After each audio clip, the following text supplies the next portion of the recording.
ప్రేమం సినిమాలతోనూ రీసెంట్గా ప్రేక్షకుల ముందుకు వచ్చిన శతమానం భవతి సినిమాతోనూ అనుపమ పరమేశ్వరన్ అందరి మనసులను దోచేసింది. మెరుపు కళ్లతో అల్లరి చిల్లరి పిల్లగా అనుపమ స్క్రీన్పై చేసే చిలిపి చేష్టలు అంతా ఇంతా కావు. ఈ అల్లరి పిల్ల కెరీర్ ఇప్పుడు టాలీవుడ్లో ప్రస్తుతం రాకెట్లా దూసుకుపోతోంది.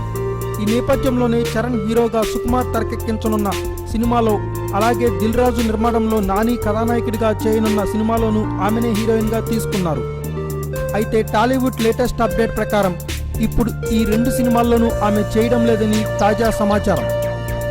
అయితే ఈ రెండు సినిమాల్లో ఛాన్స్ మిస్ అయినట్లు వస్తున్న వార్తల నేపథ్యంలో అనుపమ ఓ ట్వీట్ పెట్టింది.